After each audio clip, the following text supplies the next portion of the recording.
Earth? A death world?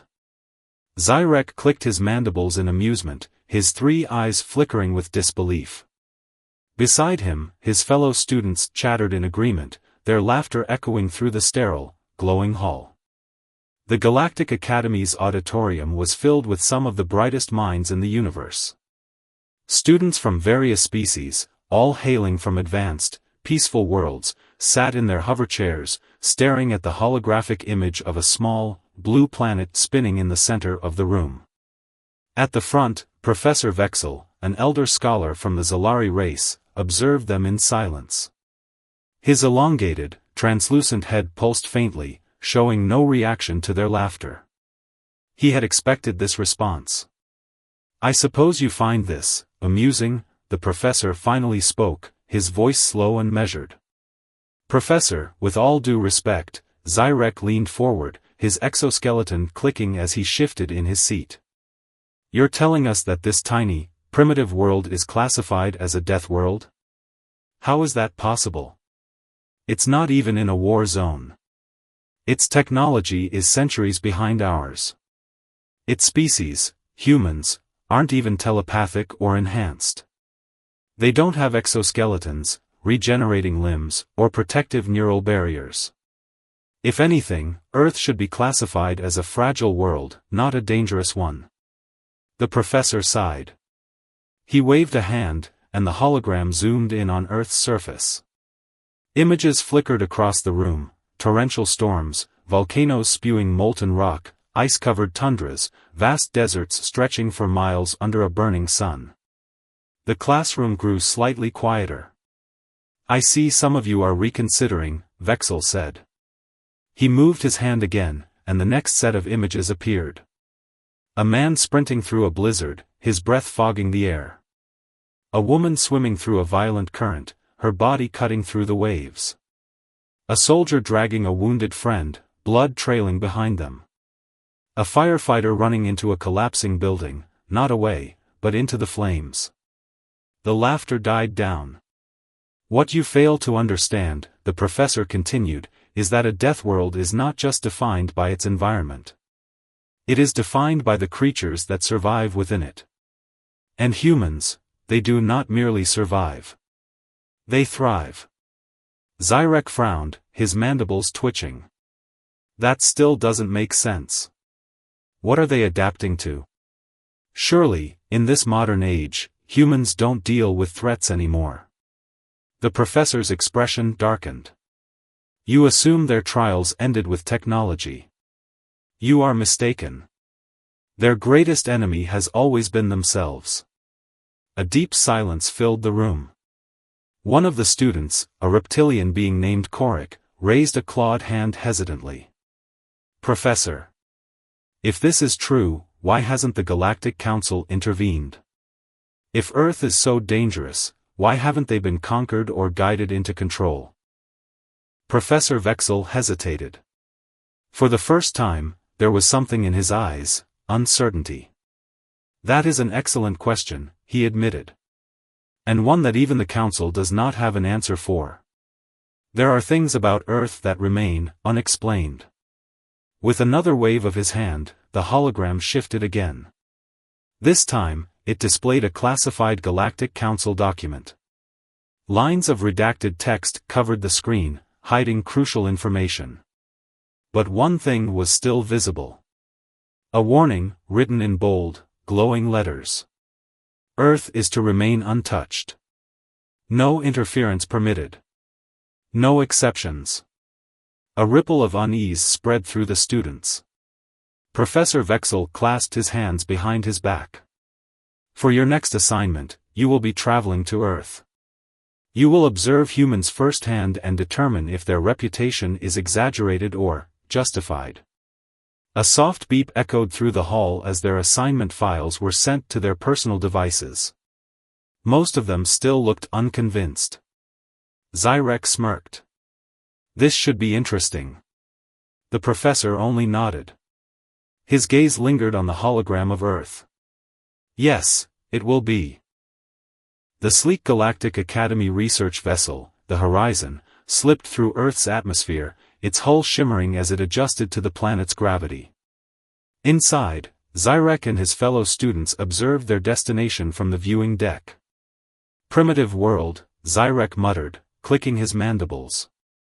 "Yet somehow, it survives," Korik added, narrowing his reptilian eyes at the sprawling landmasses below.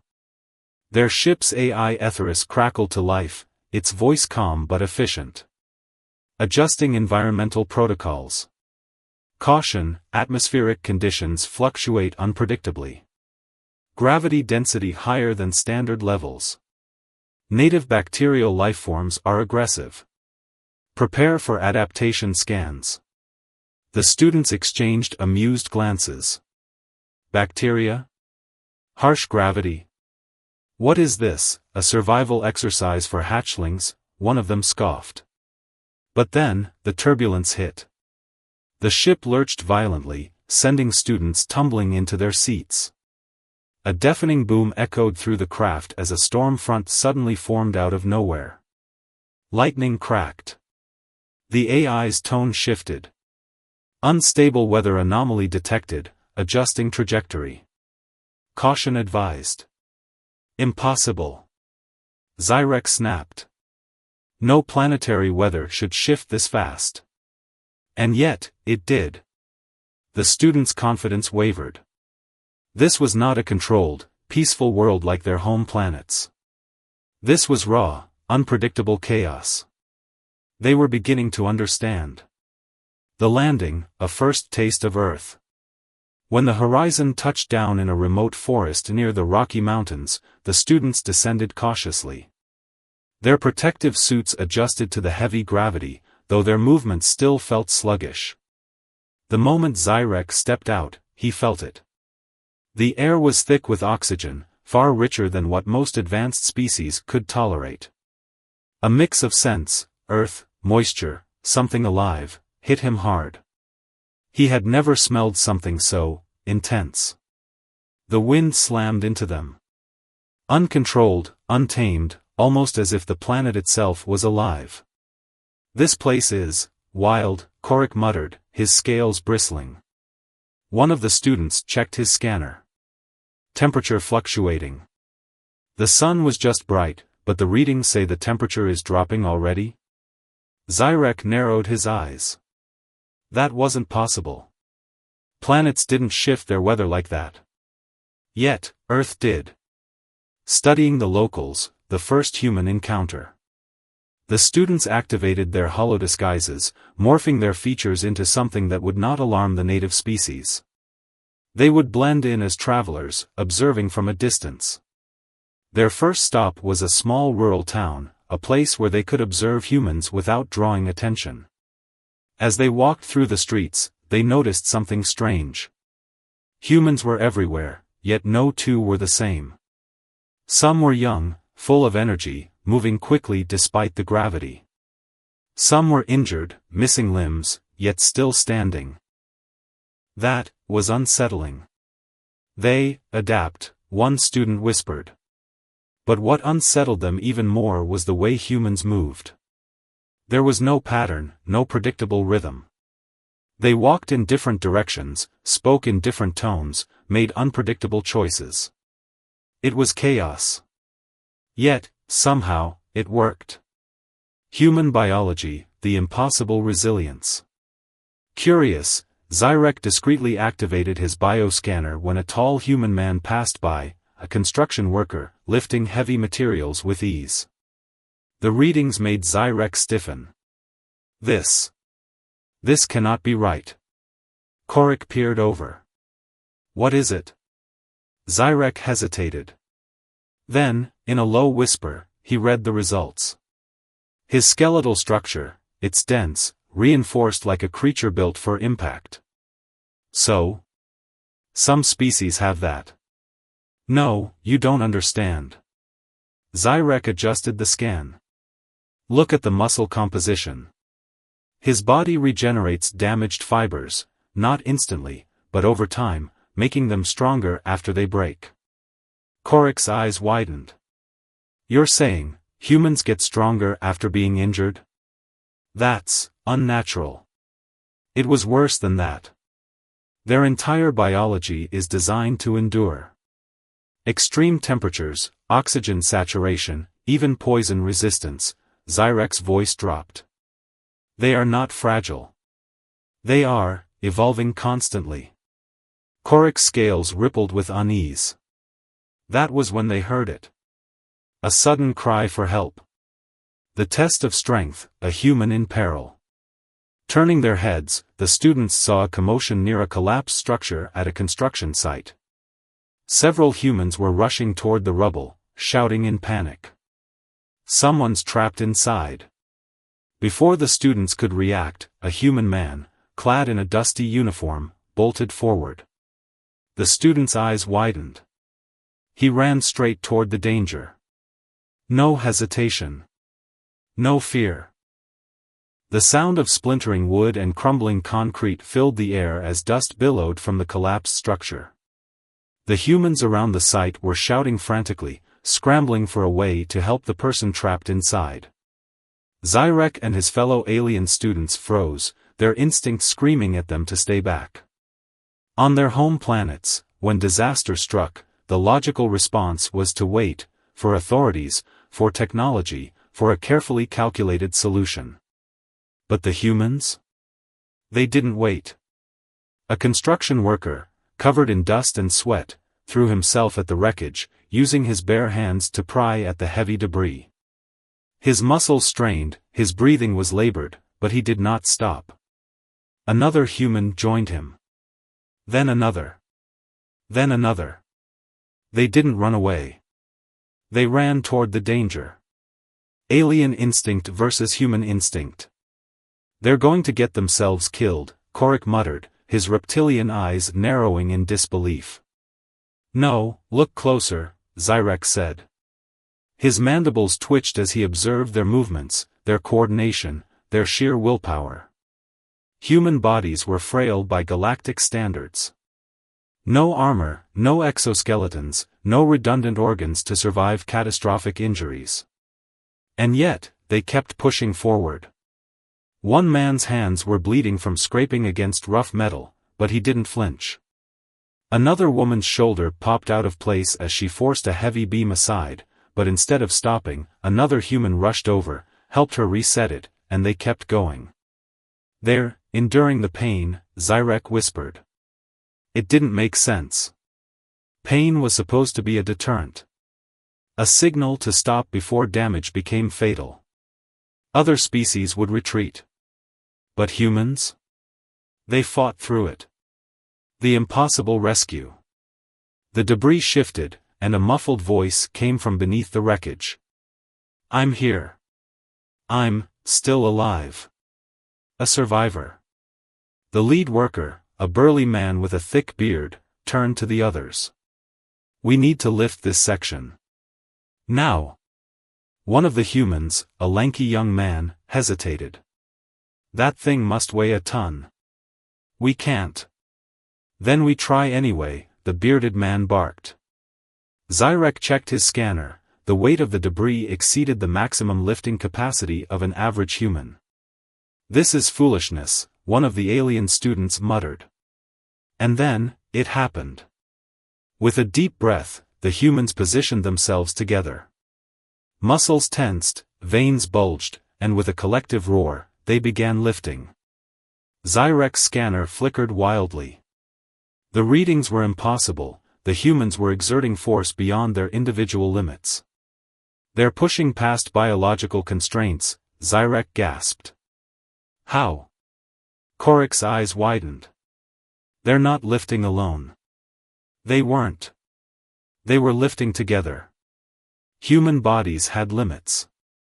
But human determination didn't.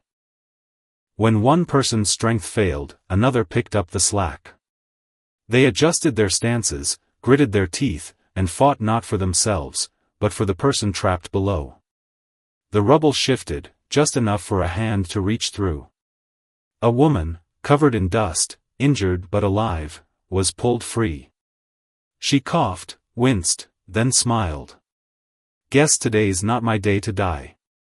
The humans cheered, hugging one another, patting each other on the back. Some were injured, some were exhausted, but they had won. The alien realization.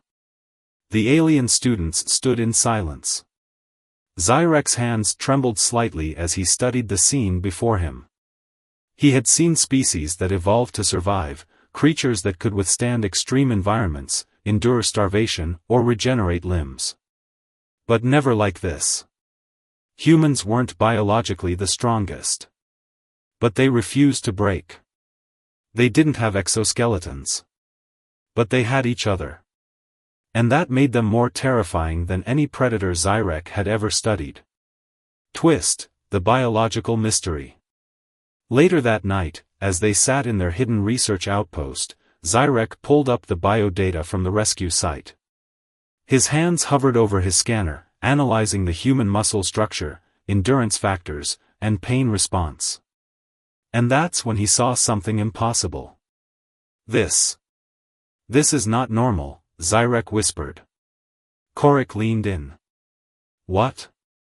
Their bodies shouldn't have been able to lift that weight. The numbers don't add up. Unless. He zoomed in on the muscle tissue scans taken during the rescue attempt. The fibers weren't just stretching. They were tearing and rebuilding in real time. Human muscles weren't just recovering from strain, they were actively growing stronger from it. Korik paled. They evolve in real time? Zyrek exhaled sharply. Yes. The more they push themselves, the stronger they get. A heavy silence settled over the room. For the first time, Zyrek felt a deep, unsettling emotion creeping into his thoughts. It wasn't amusement. It wasn't curiosity. It was fear. Zyrek sat in the research outpost, staring at the scanner's readout. The data pulsed in glowing lines across the screen, human muscle tissue adapting under strain, nerves rerouting pain signals to keep the body moving, oxygen efficiency increasing under stress. It didn't make sense. No species in the known galaxy evolved this way.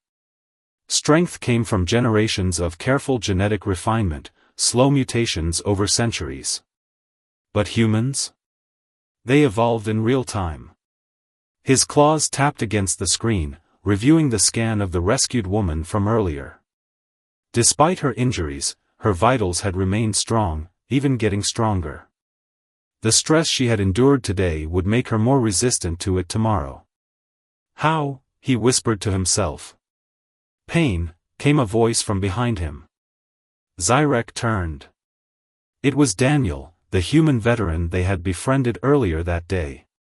Daniel leaned against the doorframe, his silhouette outlined by the dim light of the room. His movements were slow, stiff.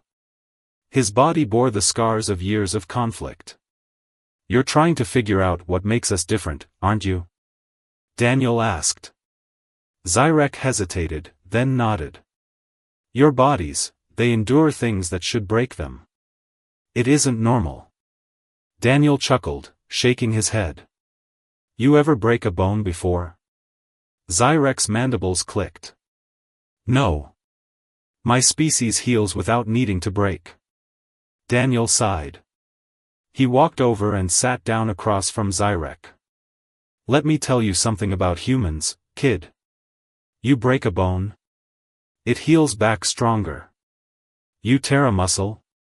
It grows back tougher. You put a person through hell. He met Zyrek's eyes. They come out harder. Zyrek's throat tightened. That sounds painful. Daniel gave a half smile, leaning back. It is. Survival at a cost. The next morning, the alien students decided to continue their research.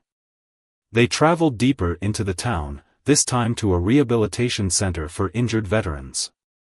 And what they saw there unnerved them even more. A man missing an arm, teaching himself to fight with his other hand. A woman with scars across her face, learning to smile again. A soldier struggling to walk, standing up for the first time in months. They weren't just healing. They were adapting. Zyrek turned to Korik. Every species I've studied, when they are injured, they either die or remain weaker. But humans? He gestured at the people in front of them. They take pain, and turn it into power. Korik's scales rippled with unease. But at what cost? The ghosts of humanity's past. Later that evening, Daniel took the students to a war memorial. Tall statues of soldiers lined the walkway, their faces carved with expressions of resolve, fear, and sorrow. Engraved beneath each figure were names. Thousands of them. Daniel ran a hand over the stone, his fingers tracing the letters. You asked about the cost? Here it is. The students felt a deep, invisible weight settle over them. Zyrek swallowed. So many. Why? Daniel exhaled slowly. Because when you're as strong as we are, you don't just survive nature. You survive each other. The professor had been right. Humans were not classified as a Deathworld species because of their planet. They were classified as a Deathworld species because of what they did to themselves. The breaking point. Later that night, the alien students sat in silence, processing everything they had learned. Korik finally broke the quiet. I used to think that strength was something genetic, something simple. But humans. Zyrek nodded, finishing the thought. Their strength is built from suffering. He looked back at the scan still open on his tablet. The data was there, scientific proof of human resilience. But it wasn't just biology. It was willpower. And for the first time, Zyrek wondered, what happens if a species like this is pushed too far? What happens when they have nothing left to lose? He shuddered at the thought. Because if humans grew stronger every time they suffered, then the galaxy should fear what happens when they refuse to break. The hidden warning. Zyrek and the other students sat in their research outpost, their minds heavy with everything they had learned. Humans should not be this strong. Their biology defied logic. Their resilience bordered on unnatural. And their ability to push beyond their limits was terrifying. The data didn't lie, every time a human suffered, they grew stronger. It was a terrifying advantage over every other species in the galaxy. That night, Zyrek couldn't sleep. He kept replaying Daniel's words in his head. You break a bone. It heals back stronger. You put a person through hell. They come out harder. Something about that deeply unsettled him. So he did something he wasn't supposed to. He hacked into classified Galactic Council archives. The truth buried in secrecy. Zyrek scrolled through redacted files, his claws tapping anxiously. Every mention of Earth was vague, warnings, restrictions, but no real answers. Then, he found it. A report buried deep within restricted files, written nearly 500 years ago. The moment he opened it, a warning flashed across his screen. Earth Restriction Policy, Level Omega. Unauthorized access will result in immediate termination of privileges. Zyrek hesitated, then overrode the lock. The report flooded his screen. At first, it seemed like another standard assessment: Earth's unstable climate, high biological diversity, extreme adaptability of its dominant species. But as he read further, his breathing slowed. The report detailed first contact with humans. And the reason why it never happened again. The first war they never knew about. 500 years ago, an advanced alien species known as the Orcs landed on Earth. They were a warrior race, built for combat, their civilization spanning multiple star systems. They expected an easy conquest. They expected a fragile, primitive species. They were wrong. At first, the humans struggled. The Orcs had superior technology, energy weapons, and powerful armored warriors. The initial battles were devastating. Entire cities were wiped out. But then, the humans began to change. They studied the Orc weapons. They reverse-engineered their technology in weeks. They adapted to combat tactics faster than any known species. And they refused to surrender. The Varrock had faced thousands of civilizations before. None had done what humanity did next. Humans didn't just resist. They got better. Every battle made them faster, stronger, more efficient. They used guerrilla warfare, psychological tactics, sabotage, strategies the Varrock had never encountered. In just 5 years, human forces turned the tide.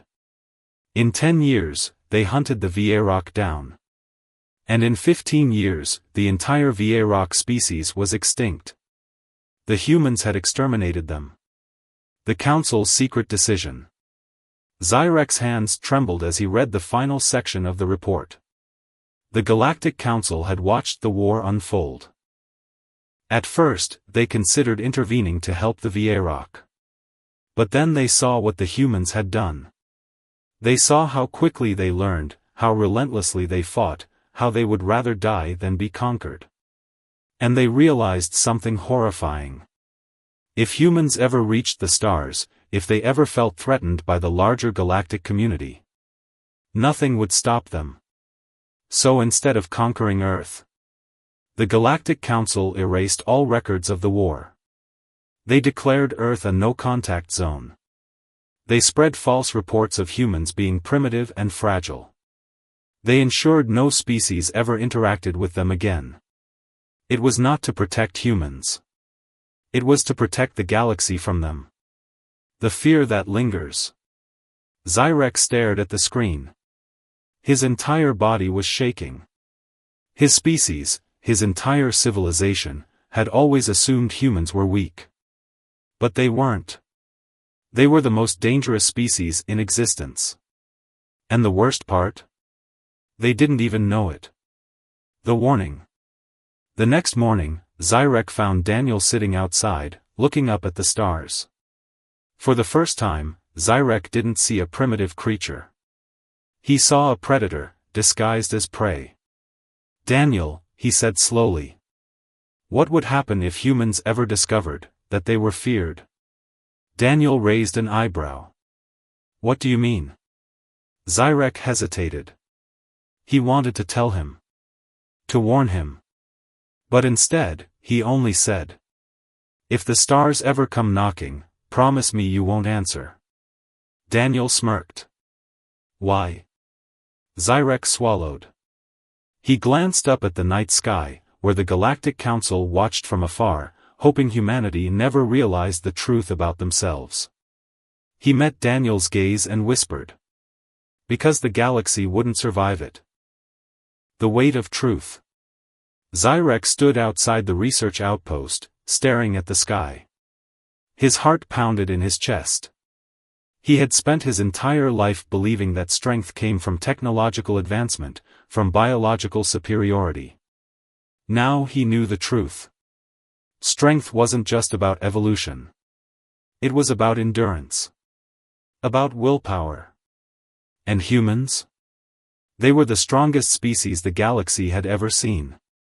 The report still burned in his mind, the erased war, the species that had fallen to humanity's relentless survival, the Galactic Council's secret fear. He should have reported it to the Academy. He should have erased his access logs and forgotten what he had read. Instead, he had a choice to make. Tell the humans the truth and risk awakening a power the galaxy could never control. Stay silent and continue the lie that had kept the universe safe for centuries. And for the first time in his life, he didn't know what the right choice was. The test of loyalty. Inside the outpost, the other students sat in uneasy silence. Korik tapped his claws against the table, his tail twitching. "Something's wrong," he muttered. "You look like you've seen a ghost." Zyrek hesitated, then sat down. His voice was low, careful. "The Galactic Council has been lying to us." Korik stiffened. The other students leaned in. "What do you mean?" Zyrek hesitated. "Earth is restricted, not because humans are fragile, but because they are the most dangerous species in existence." Silence. Then, another student, Rinva, narrowed her eyes. That can't be true. If they were so dangerous, we would have heard about it. Zyrek pulled up the report. The words glowed on the screen, undeniable proof of what had been buried for 500 years. They read it. And then, panic set in. This is insane, Korik whispered. Humans don't even know they wiped out an entire species? That they're the reason for the no-contact policy? Rinva shook her head. It's a lie. It has to be. It isn't. Zyrek's voice was firm. The Council has been hiding it to protect the galaxy. If humans ever reached the stars. He stopped. Because they all knew what would happen. The humans would push.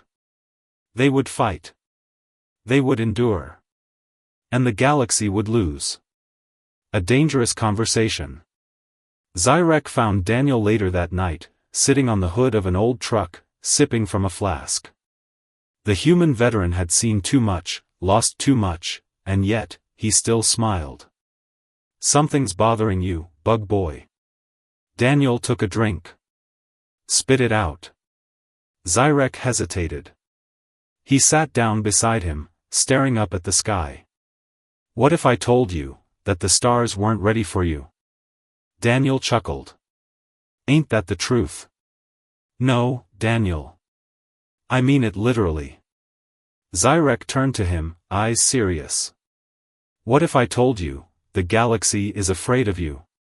Daniel paused. His expression shifted slightly, but he kept his tone light. Afraid of us? Come on, man.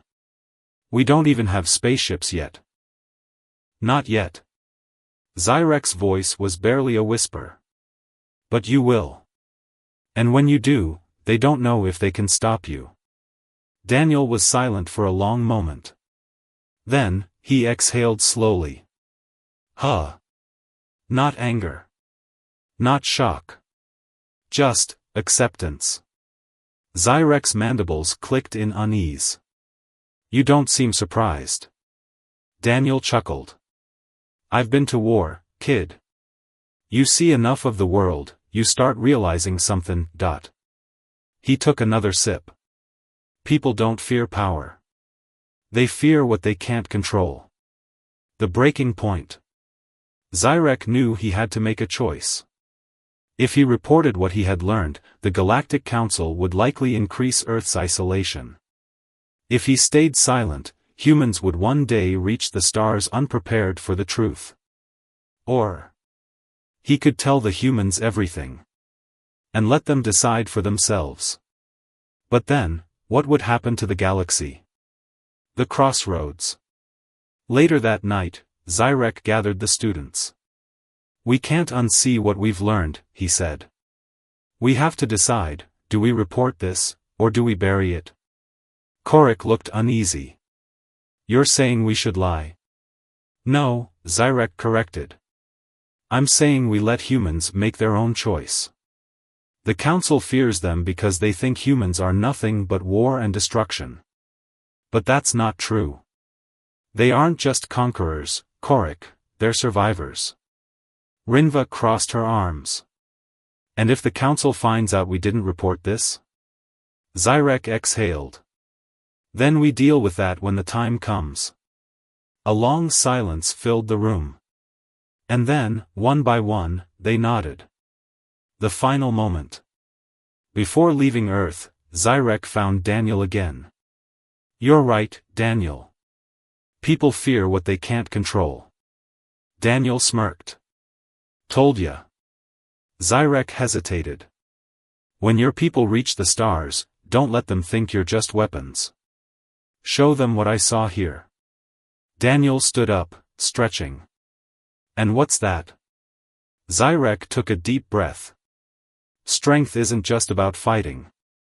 It's about standing back up. Again and again. Daniel grinned. Yeah. That's what we do best. The Galactic Academy research vessel, the Horizon, hovered silently above Earth's surface, its engines humming softly. The alien students stood at the loading ramp, taking one final look at the planet they would never see the same way again. Zyrek's claws twitched as he stared at the sprawling land beneath them, a world of chaos, beauty, and resilience. "You sure about this?" Korik asked beside him, shifting uneasily. "Once we leave, there's no turning back.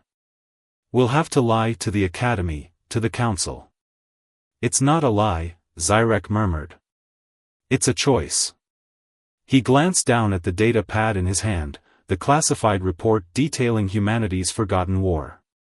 With one press of a button, he could transmit the truth to the Academy. But he didn't. Instead, he wiped the data clean. No report. No warning. No interference. For now, humanity's secret would remain safe. A farewell that meant more. At the bottom of the ramp, Daniel waited. The human veteran leaned against his truck, arms crossed, watching them with that same casual confidence that now unnerved Zyrek more than it should. This wasn't a warrior. This wasn't a conqueror. This was just a man.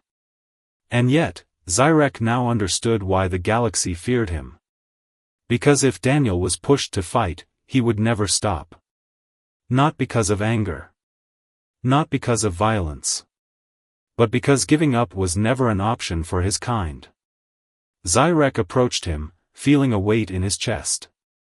"So this is it?" Daniel said, smirking. "For now," Zyrek replied. Daniel extended a hand. Zyrek hesitated, then clasped it. The human's grip was firm, solid, alive. "You're not gonna forget about us, are you?" Daniel asked. Zyrek shook his head. "Not possible." Daniel nodded, a flicker of understanding in his gaze. "Good. And when we get up there, when we finally reach the stars," he leaned in slightly. "Make sure your people remember who we really are." "And who is that?" Zyrek asked. Daniel smiled. "Not monsters. Not conquerors. Just people who refuse to stay down." The final lesson. As the horizon lifted off, Zyrek took one last look at Earth growing smaller below. The Council had feared humans because of their potential for destruction. But Zyrek had seen their real strength. They weren't dangerous because of their weapons. They weren't dangerous because of their past wars. They were dangerous because they never stopped pushing forward. And someday, when the galaxy needed them the most, humans would rise. Not to conquer, but to survive. Epilogue, a warning to the stars. Months later, Zyrek stood before Professor Vexel at the Galactic Academy. "What did you learn?" the professor asked. Zyrek took a deep breath. "Humans are exactly what we expected, and nothing like we expected at all." The professor narrowed his eyes. "Meaning?" Zyrek met his gaze. "The galaxy fears them for the wrong reasons. It's not their wars, their strength, or their history that makes them dangerous." He paused. "It's their ability to stand back up." The professor studied him for a long time before nodding. "Then we should be careful." Zyrek allowed himself a small smile. "No, Professor." He turned to the window, looking up at the distant stars. "We should be grateful."